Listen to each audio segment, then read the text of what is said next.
I am Ethan Miller, 27, male, and this story is about something that's been sitting heavy on me for years.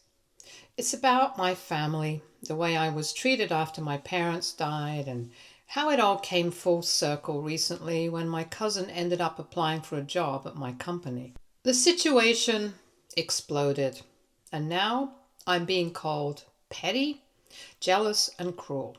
But I cannot decide if I was really wrong or just finally standing up for myself. To start from the beginning, my dad, Mark Miller, was 50, male, when he passed, and my mom, Laura Miller, was 48, female. They were killed in a car accident when I was 18. It was sudden and brutal, and overnight, I went from being a regular high school senior with two loving parents to being alone and responsible for myself. We were not wealthy, but my parents had been careful with money, and I thought maybe I would be able to go to a 4-year college. After they passed, I realized quickly that most of the savings would be eaten up by debts, funeral costs, and just basic living expenses. I was left with very little. I had to make a choice. The choice was community college. I was embarrassed at first because all my friends were bragging about going to universities, dorms, and fraternities. But I did not have the luxury of caring. I enrolled at the community college near my town, worked part-time at a grocery store to pay rent, and tried to keep my head down. I thought at least my extended family would support me, knowing I had lost everything, but I was wrong. My dad's older brother, Richard Miller, 52, male, at that time, was the loudest voice against me.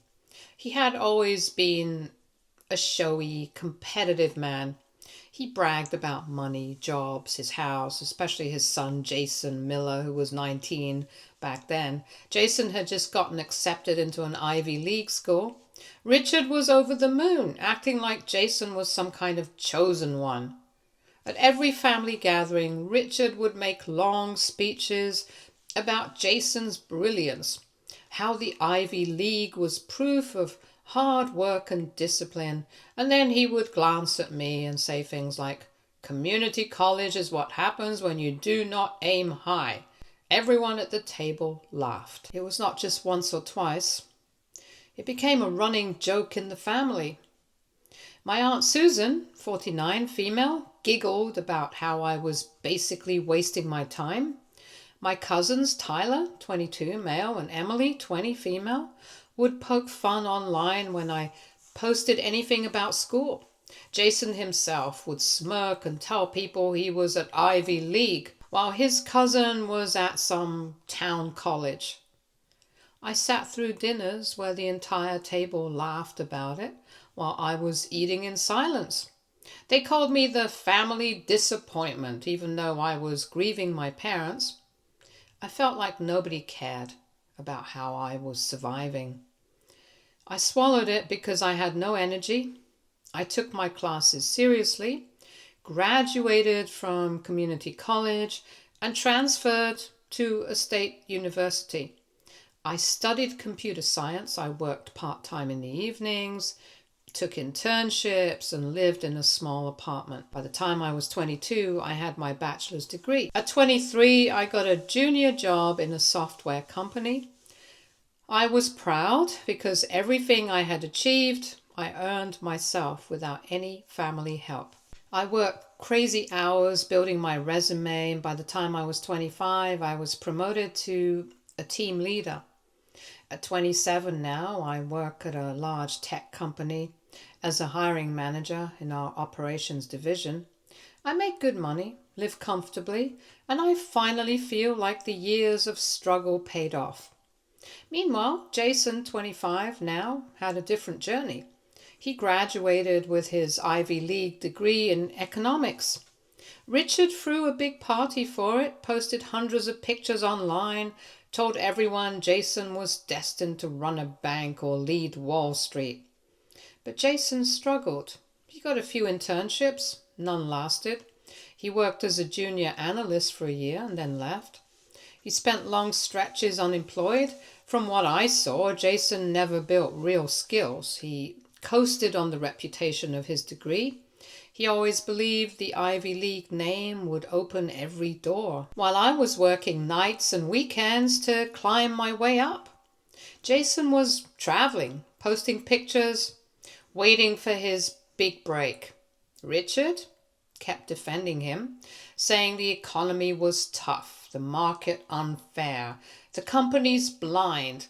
He refused to admit that Jason just was not that strong a candidate. A few months ago, Jason applied to my company. I was stunned when I saw his name in the applicant list. My first reaction was anger. This was the same cousin who spent years mocking me, whose father made me the family joke, and now he was applying to the company where I had built myself up from nothing.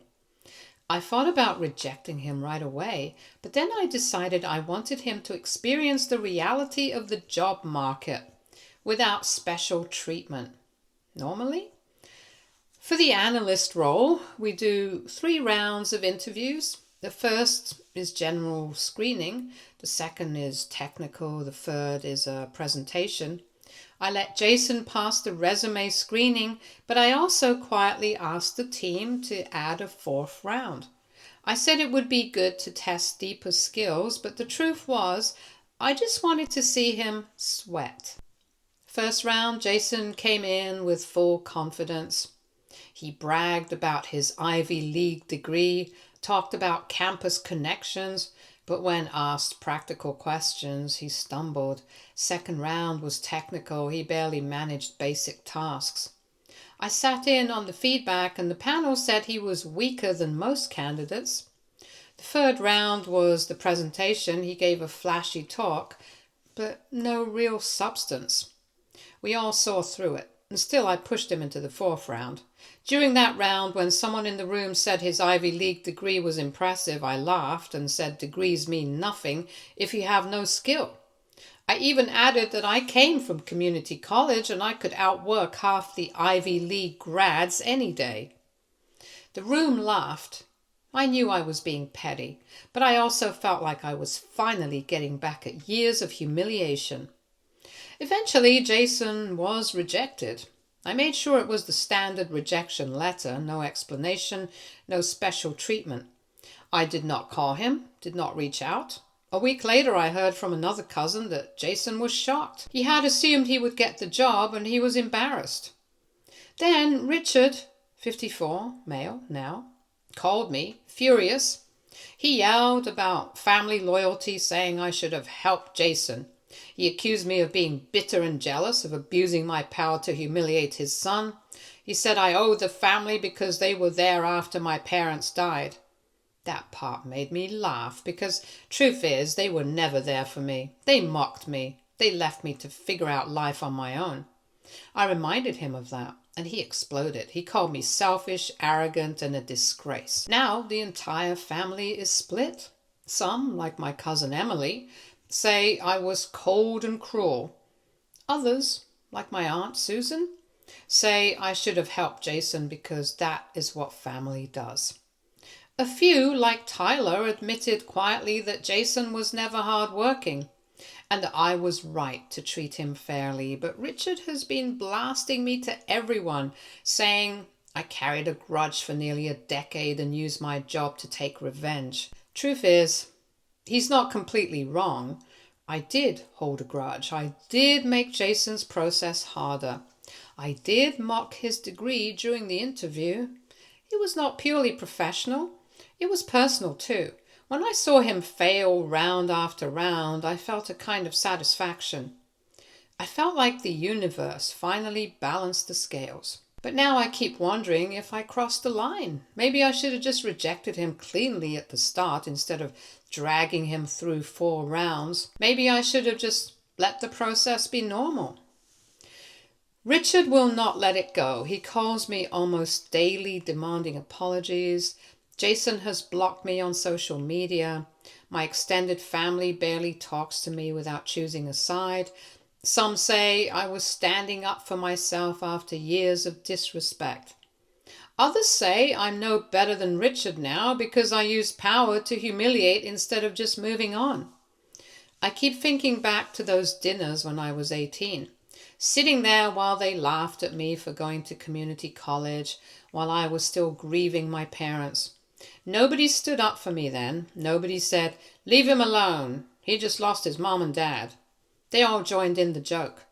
Now, when I have power and I push back even slightly, suddenly I'm the bad guy. So I'm left wondering, AITA?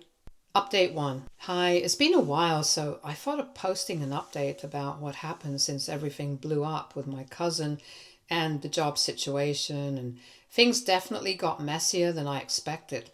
After Jason got rejected from my company, I figured Richard would rant for a bit and then move on. But instead, he turned it into a full-scale campaign against me in the family. He started calling my aunts and uncles non-stop, telling them I humiliated Jason on purpose, that I abused my position, and that I was obsessed with revenge. He even brought up stuff from years ago, like me being quiet at dinners, or me not visiting them enough after my parents died, and used it as proof that I held grudges.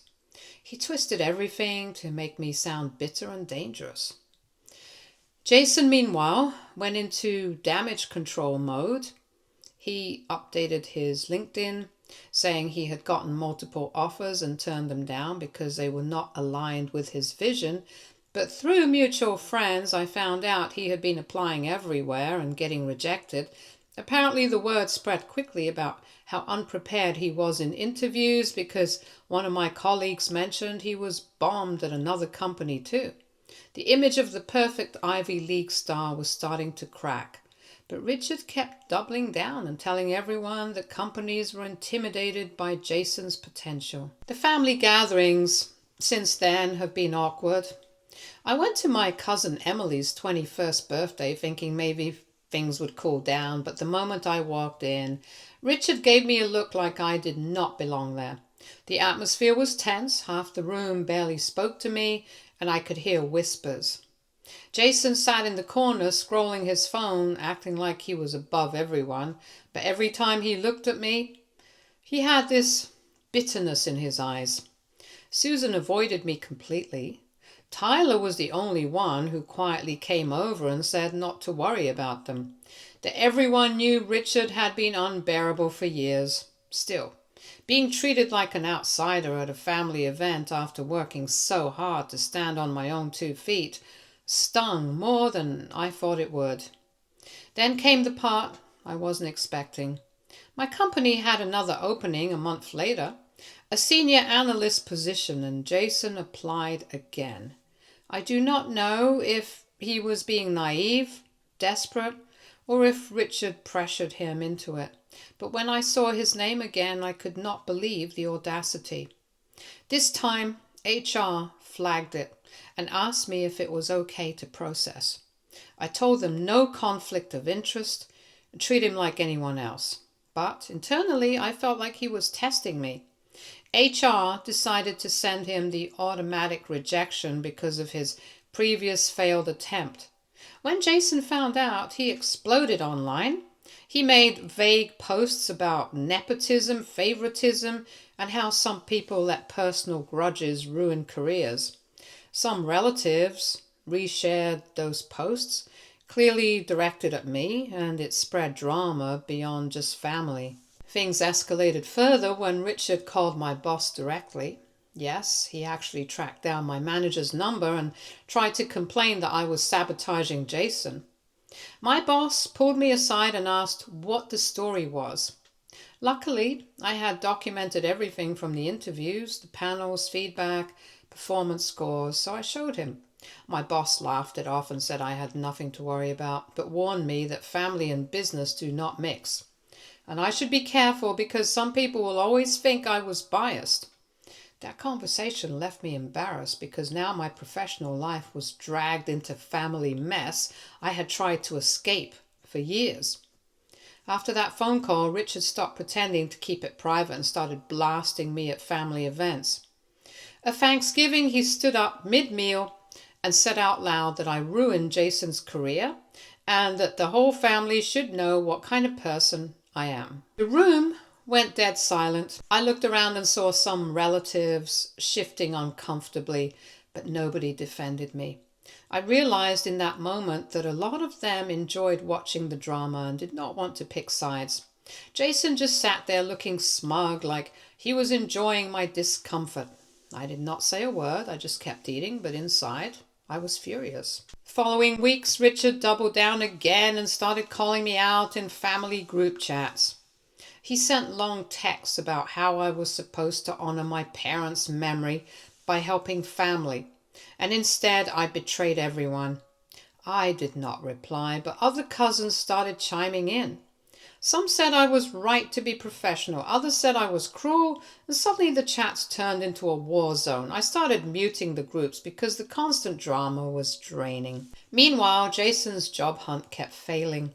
He applied to mid-level positions that did not even require an Ivy League degree and still could not land them. Word was getting around that his interviews were terrible because he lacked practical skills.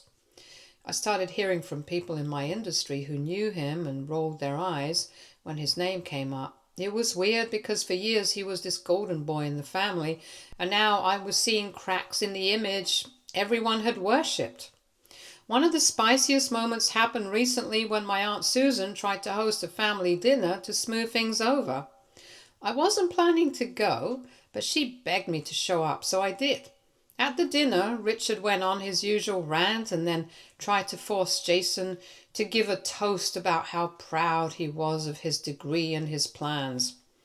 Jason stood up and started talking, and then one of my cousins, who had had too much wine, interrupted and said loud enough for everyone to hear that a degree is useless if you can't get a job. The whole table froze. Jason's face turned red. Richard exploded and people started yelling. I sat there quietly, watching it all unfold, secretly enjoying that for once I wasn't the target. After that dinner, things have been colder than ever. Richard refuses to acknowledge me. Jason does not speak to me. A bunch of family members are still trying to figure out which side to support. I've been keeping my distance, focusing on work, but the bitterness lingers. Every time my phone buzzes with family group chats, I feel like it's another round of drama. The truth is, I do not regret what happened at the company, but I can see how my actions added fuel to the fire. At the same time, watching Jason continue to fail while still acting entitled makes me feel like maybe he needed the wake-up call. Update 2.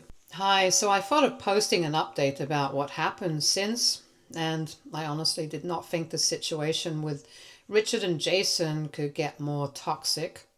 But it did, and in ways I did not even expect. After the last blow-up at that family dinner, things went from whispers and side comments to outright hostility. Richard has started treating me like I'm some kind of enemy rather than his nephew. He's been telling anyone who'll listen that I ruined Jason's future and that I am a snake who hides behind professionalism to cover my personal grudges. He even tried to rally some of my cousins to cut me off socially so that I'd feel isolated. Jason, on the other hand, has been spiraling. He's still unemployed, and I have heard from mutual friends that he's running out of money fast because he's used to living off his dad's support and fancy lifestyle. Instead of taking responsibility or trying to build skills, he's been doubling down on acting like a victim. He made a dramatic post on social media about betrayal within families and how he was sabotaged by people who could not stand his success. It was obvious he was talking about me. The post got likes from a bunch of relatives and his college friends, but it also attracted comments from strangers saying maybe he should focus on building his portfolio instead of blaming others. Watching him publicly crumble while still trying to hold on to that Ivy League pride was honestly surreal. The next big explosion came during a wedding in the family. My cousin Emily got married, and I knew the whole family would be there, including Richard and Jason. I debated not going, but Emily begged me, and she said she wanted me there, so I showed up. The tension was thick from the moment I walked in. Richard glared at me across the room, and Jason avoided me completely. During the reception, Richard cornered me near the bar and started loudly accusing me again. He said I humiliated Jason deliberately. I was nothing without the family name, and that the community college trash should never have been given power. People nearby turned their heads because he was saying it so loudly. I kept my cool, but I could feel my blood boiling. Later that night, while speeches were being made, Richard took another jab by praising Jason as the smartest in the family, who just hadn't been given the opportunities he deserved. Half the room clapped awkwardly. The other half looked at me to see if I'd react. I stayed quiet, but it ruined the night for me. After that wedding, things escalated even more in private. Jason applied again to another position in my company, this time in a different department. When HR noticed his name, they flagged it to me because of the drama last time. I told them to process him like anyone else, but honestly, I was curious to see what he'd do. He did not even make it past the initial screening because his resume was weak compared to the hundreds of other applicants. When he got the automated rejection, he immediately texted a few of my cousins saying I had blocked him again. Soon after, Richard sent me a furious message saying I was going to regret destroying Jason's career.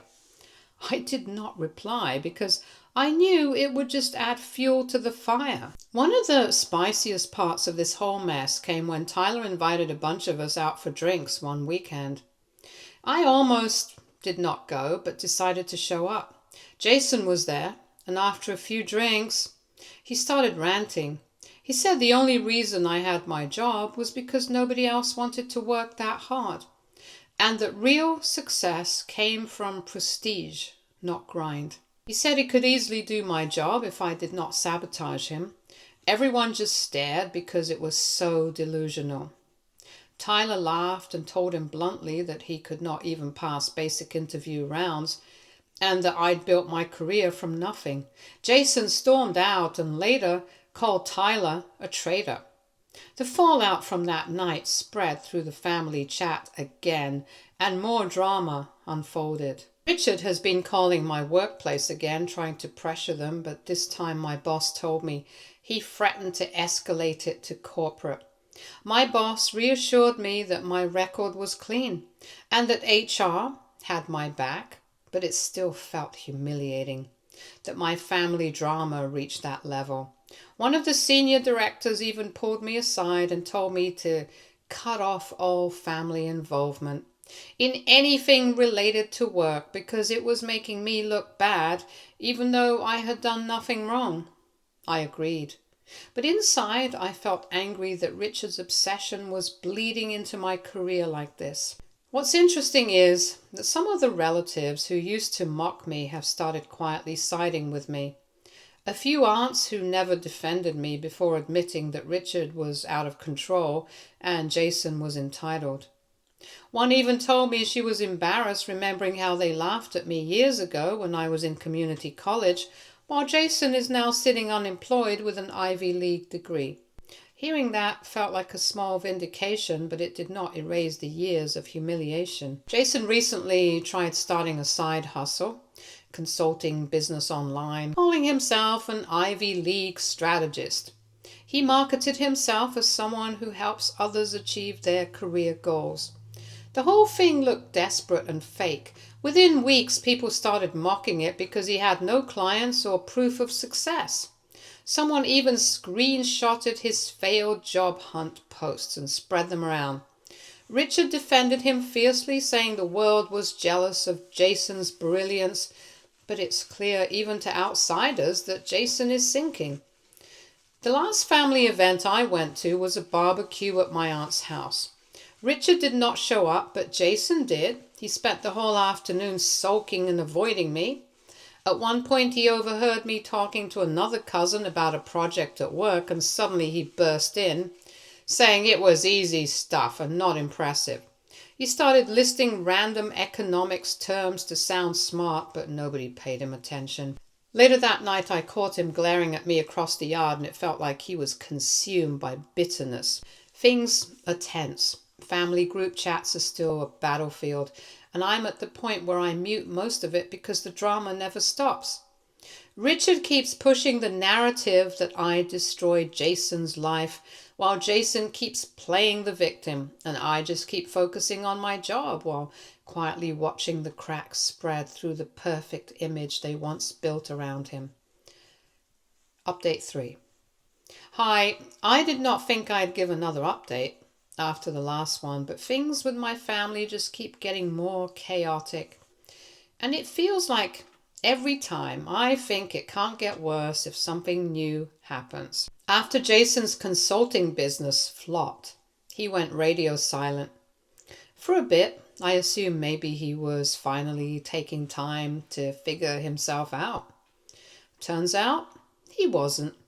What he was actually doing was applying to smaller local companies and even startups around town and getting rejected again and again.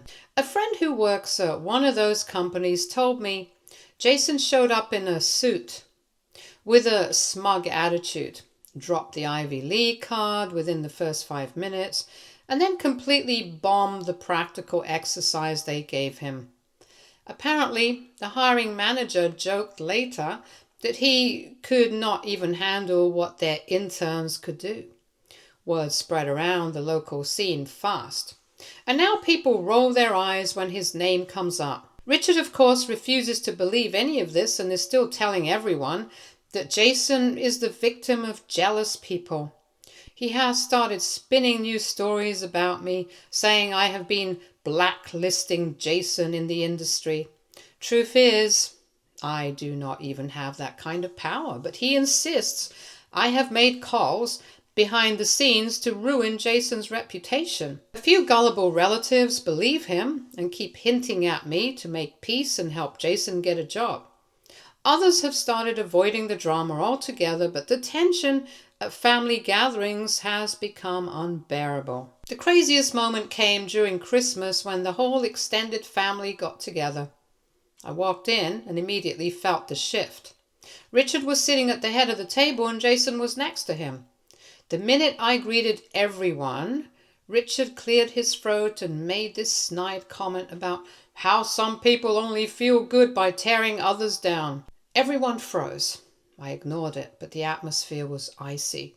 Halfway through dinner, Richard stood up and gave some kind of speech about family loyalty and how betrayal within family is the worst kind of sin. Then he directly looked at me in front of everyone. The room was dead silent. Jason sat there with this smug expression like he thought Richard had just destroyed me. I did not say anything because I did not want to cause a scene, but inside I was boiling.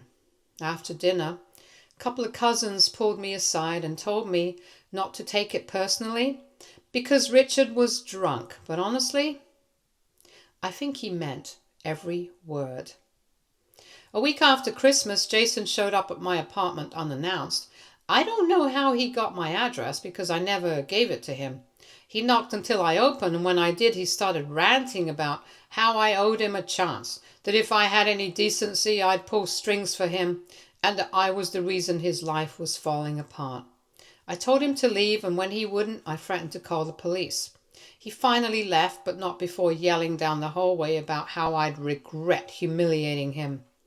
My neighbors looked out their doors, and it was beyond embarrassing. I never thought he'd actually show up at my place like that, and it made me realize just how unhinged he's become. After that incident, I tightened all my privacy settings, changed locks, and even told security at work not to let him in under any circumstances. I was worried he'd try to pull something at my office. Sure enough, 2 weeks later, I got an email from reception saying a man named Jason Miller was trying to meet me, claiming he had an appointment. And when they checked the system, of course, no appointment existed, so they turned him away. Later that day, I got a string of angry messages from Richard saying I was humiliating Jason publicly and making the family look bad. I did not respond because at this point, there's nothing left to say.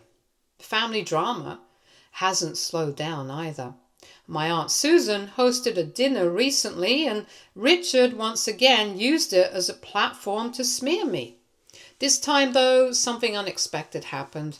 Tyler finally lost it and told Richard to shut up.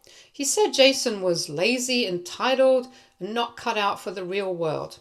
He pointed out how I had built myself up from nothing, while Jason had every advantage and wasted it. The room went silent and then chaos broke out. Richard started yelling at Tyler, Jason stormed out, Susan started crying. Everyone else looked uncomfortable. I just sat there quietly drinking my wine, and for once I wasn't the one being attacked. Afterwards, Tyler texted me saying he was tired of the nonsense and that someone had to finally call them out.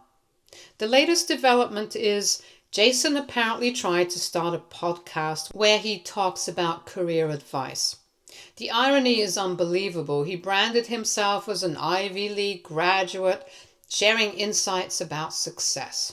I listened to one episode out of curiosity, and it was full of vague motivational nonsense with no real content. It lasted 3 episodes before disappearing. Apparently people in the family who tried to support it gave up because it was embarrassing.